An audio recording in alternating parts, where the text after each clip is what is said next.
Hey guys, it's me, EODGamer here. So there's a lot of talk, right, with the quad banners, 8 different banners to pull on in 2.5 first half. We did a video previously talking about the best Eidolons. Some of you are wondering like which is the better Eidolons in the Honkai style game. There are quite a lot of comments, 300 plus on this video. I want to address some of the important comments as well in this community interactive post. I hear a lot of you guys, you really like this format. So let's try to like share as a peer-to-peer rather than a teacher-student. I think a lot of YouTubers like do it as a teacher-student mentality, but I prefer here as a community to do more of like a peer-to-peer sharing because no one has the 100% right opinions, right? I'm sure some of you are better gamers than me in certain characters, especially Firefly. I'm not really good at that character. But let's talk about the first character here. We have first person character. What am I talking about? At 8chicken, the first comment. We are sorting by YouTube's algorithm the top comments. And if you haven't seen this video for our thoughts on the best one, you can check it out as well if you're interested. Doing a self-plug there. But the best Eidolon is E0 because it gives you the whole character. The value is pretty insane. Bro. No, this is absolutely right. No, at 8chicken, you have my heart 100%. I totally agree with this statement. And for any of you who are watching these videos on like Eidolons and stuff, never feel FOMO. Truly, at 8chicken got it right. The best Eidolon is really E0 in terms of value. Some you argue E1 is like super strong, like maybe some of the Eidolons that we talked about in the video also. But long story short, do you need Eidolons? Do you need light cones? No, you really do not. It's a PvE game. You can get by with E0 as long as you have like the right characters. Know your playstyle. If you are a horizontal player, you like everything, you have more characters, you like it more fun, or whether you're a vertical player, you like to go E2, E3, E4, E5, E6 and stuff like that. It's up to your own individual style. We've talked about it in other videos, the horizontal versus vertical, but I want to make this clear in these videos, and 138 of you have also upvoted this. You do not need Eidolons, and I want to like put that out. It's great that this is the top comment because it's the start of the video to set the context right. Next up here we have Pandan. $200 is 100 pulls, not even enough to guarantee a character. He is right too. You roughly need, if you want to like pull Eidolon, you need around 180 pulls if you go to a hard PT twice, which is very rare. So usually it's like 80, soft PT, you lose the 50, and it's 160. So that is approximately $300. But why I always like say $200 is because 50 means that you win on average half, you lose on average half, which means if you win on average 80, you lose 160, so you take those two, divide by 2, it's approximately, if my maths is not getting me wrong, it's about 120. So 120 pulls, let's say you get the free ones on a daily basis to log in. That's why I calculate it as roughly $200, because your free pulls plus you do win 50/50s from time to time. So that's why I say like $200 on average. But true, Anton, you're right. It might be more, especially if you're trying to go for Eidolons and you're rushing for time and lose every single 50/50 as well. So thank you so much for your comments, both of you. Really appreciate that. 189 people also agreeing. It is expensive, right? Gacha games, if you want to like FOMO and get Eidolons, it's not necessary, but that's why we're talking about this in terms of like the important ones. And I also talk about in this video which one is actually just better at E0, which one S1 is better than Eidolons. If you're curious about that, you can check it out. Wilson over here, we need an Eidolon tier list. I think Eidolon tier list is very subjective because different people have like different priorities. Instead, I talk about it in this video in the best Eidolons format is because it's much better to have really, in a sense, knowing what is better for your account. A tier list is not representative because if I say Akirion's E2 is S tier, yes, it's really strong, but at the end of the day, does everyone need to get it? Probably not. And it creates a lot of FOMO in that sense because F tier Eidolons and stuff might be E1 and you need to get E1 in order to get E2. So I prefer talking about it in character specific rather than Eidolon tier list. But you might have a point, Wilson. If people like that, let me know in the comments below. We can do an Eidolon tier list. To me, my perspective is I find more utility talking about the different Eidolons and whether it's value for your account. But sure, if you guys want tier list, let me know. I'm happy to make one if you guys find it's valuable. Personally, I don't know. I just don't find it valuable. But my one person mentality, right? Marvin Operator, right? Marvin Operator. I'm not sure how to pronounce this name. Thank you guys so much for comments as well. 19 upvotes this one. I'm not sure how YouTube actually classifies the top comments. I think it has something to do with like how much it has been liked in the number of days or like recency. Not exactly an expert on like algorithm for comments. Black Swan needed to be in this one. She is coming next banner, which is, as of time recording, like current banner. She gains a lot from both Eidolons and light cones. E1 is massive. Her own light cone is marginally behind Tiao Qiu's one. Okay, this is a really good point. I think I agree as well. I didn't mention Black Swan in the video itself, and I think you have a solid point. Her E1 is, her Eidolons are definitely very solid. Her light cones are very solid. The reason why I didn't talk more about Black Swan in this video is I think that DOT as a category, if you've seen our DOT video, which we talked about on the channel, I think it's on the right here as we scroll down. One of them is DOT also that we recently posted. The funny thing is, I don't know whether it's worth it to even recommend people going for Eidolons of DOT characters right now, especially since the game seems to be moving in the direction that they want to support a new style, which is the set that has just been released, the summon meta, right? How DOT will fit into their plans is still uncertain at this point of time. That's one of the reasons why it wasn't super top priority in my mind to get it out as a checklist that I wanted to talk about. But very fair point. I think Black Swan is also very strong. Thank you for your comment and talking about it. I do believe her E1 as well as her S1 is very strong. The question is it necessary, or is E0, S0 good enough? Because DOT teams actually function quite well with E0, S0, Black Swan if you have the right E0 characters like Kafka, more or less Kafka, Black Swan, E0, S0, and if you have Runmei and last slot Ho Ho, I think that is really, really, really strong. Even at E0, S0, you probably can clear a lot of content already. So that's my personal opinion, but I respect that thought. Thank you for sharing with us as well. Really appreciate that, sharing with us as a community so we can all get more people's mindset and common sense. Not common sense, because I will have none in that case, right? But you know what I mean. Firefly E2 is cracked with the extra turn and no SP usage. Very fair. I'm as not a huge Firefly player here. I even have my Harmony MC at E2 only on my account. You need E4 Harmony MC to actually make Firefly work, because that's when you transfer the break effect over to other characters. But I totally agree. E2 Firefly is really strong. You get extra turns, no SP usage. Thank you for raising this, together with 98 of you raising it to the attention of the whole community as well. Very strong. For any of you Firefly players out there, I think that's an additional one that is worth considering, that you want to think about. And that's why I really love about this community interaction, because you get more players' perspective. No one is right in gacha games, right? You have meta, but meta always changes, and Hoyoverse can decide that they have a favorite child like Jingyuan, and then all the talk about meta and theory goes out the window. So having different perspective on things is definitely very healthy to develop as a community, and not just get one-sided opinions on this is the template way to play the game. Here on the channel, we never believe in template. Template gets you at the fastest way into the door, but to enjoy the game, you need to broaden beyond the template way of playing the game. That's how you truly enjoy appreciating the styles, and that's what I try to aim for in this. And the community definitely, you guys are echoing that too. Next up, we have 0 Hour 17, Robin E1, definitely worth. Also, if you really want to build to follow up, get Topaz E1 S1. I got her E0S0 on the first banner. Yep, this totally agree. We talked about this in the video already. E1 Robin is probably one of the strongest ones because you have a 24% damage penetration, enemy resistance penetration, all res pen, which is very, very massive at E1. I would argue E1 is better than her S1 for Robin. I would say it's higher priority. Build to follow up, Topaz E1 S1. This is the interesting part. Topaz and Nambi is actually funny because E0, she is supposed to be a hunt character, which is theoretically a DPS, right? But with E1, she gains damage bonus. She helps buff your team's crit damage on whoever has that proof of depth and stuff, which I think is 50%, 25% crit damage that stacks twice. I am just thinking off the top of my head. So if I remember the numbers slightly wrong, do correct me, but I think I'm pretty right. 25% times 2. And ES1, I think it increases damage by 12% times 2 stacking also.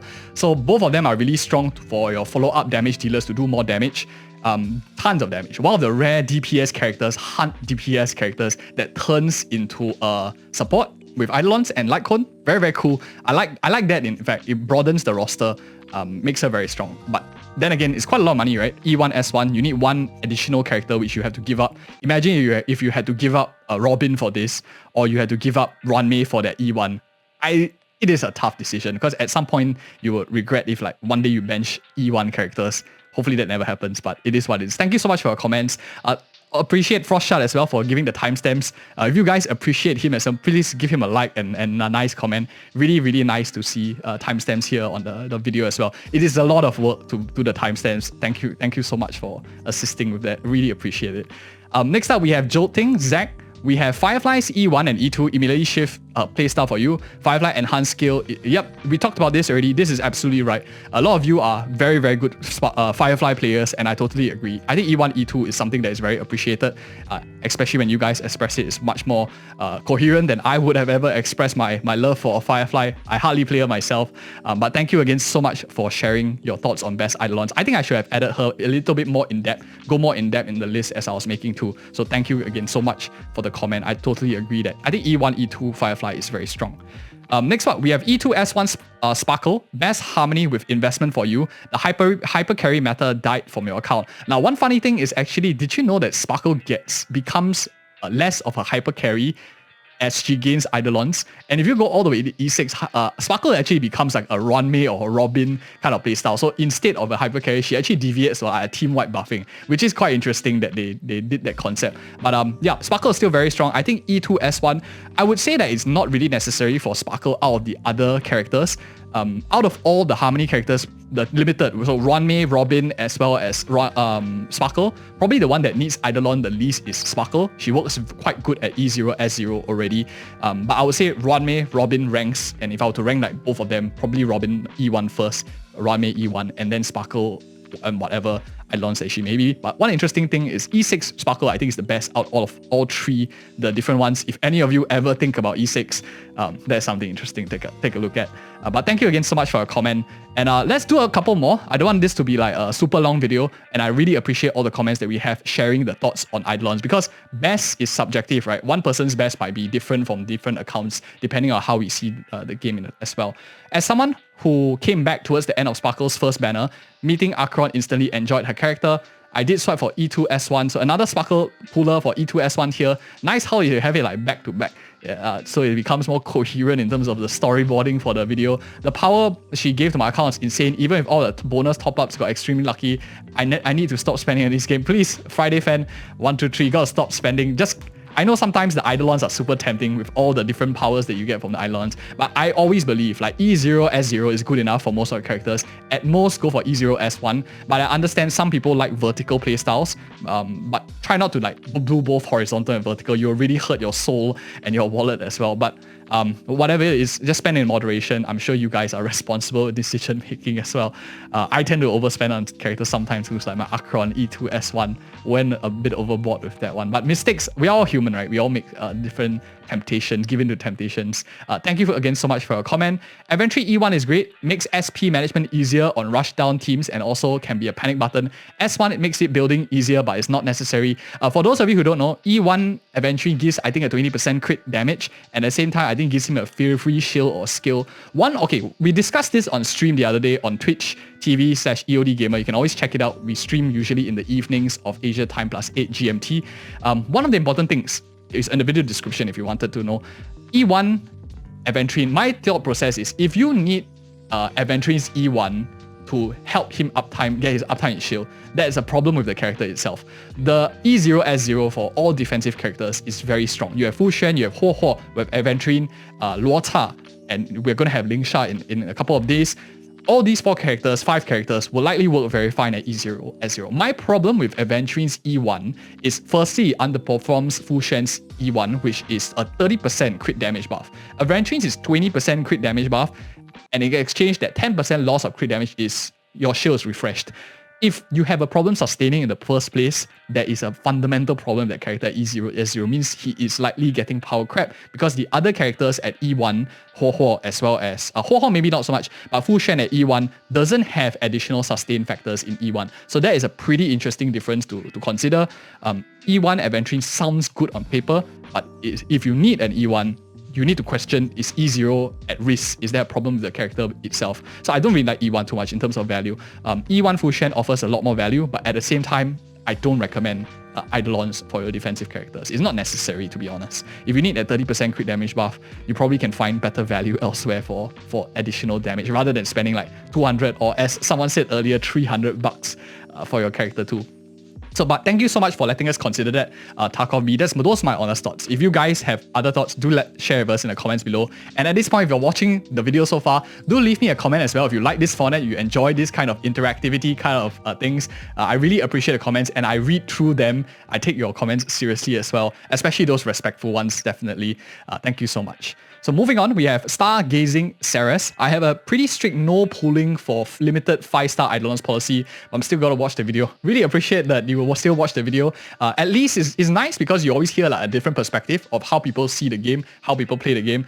That's what I like about the community in Hoyoverse games in general is regardless of what your opinion of playing the game is, it never hurts understanding how other people play because you can start to develop like relationships and also maybe broaden your own styles and maybe something that you didn't see, you can start to like try that and hey, I enjoy that style too. So just sharing different perspectives, there's no harm really, which is why I appreciate the comment section so much to understand so many of your different 300 of your different opinions, as well as the number of people that like the comments is like way more. So I can see different opinions and playstyle, which is very, very healthy, I think, for a gamer.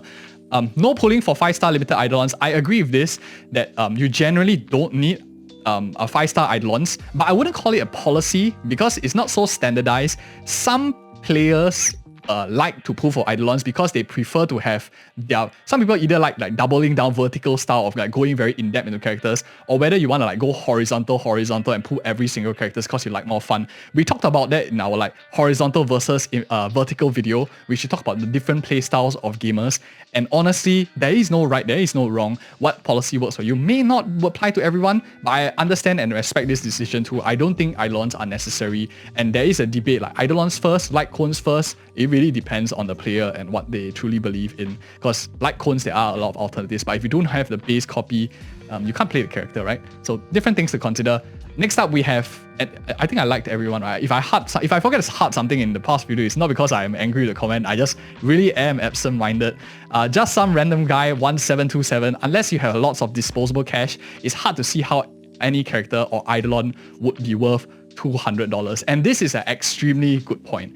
I think it is very strong. Like if you haven't saved up resources, you didn't like get the character up, $200 to let's fork out on an Eidolon like how I just like wailed for like E2 S1 Akron and E6 Zila way back then. It's very difficult to justify. This $200 you can do so much in real life, and I think Eidolons and characters, paying for them, it's just punishing players who are one, not patient enough because you can always wait for the rerun, or two, didn't have discipline like saving, which is why I always like highly recommend the secret to succeeding in gacha games is something that will help you get by with this. And I think this is a great point to end the video. I want you to check out this other video which we to go more in depth in terms of the secret of succeeding in gacha games in the long term, regardless of what you play. And if you guys like this format, thank you guys so much for watching. Share if you're any of your friends who are also considering Eidolons, dissuade them, promote them, convince them, I don't know. Anyways, see you in the next video.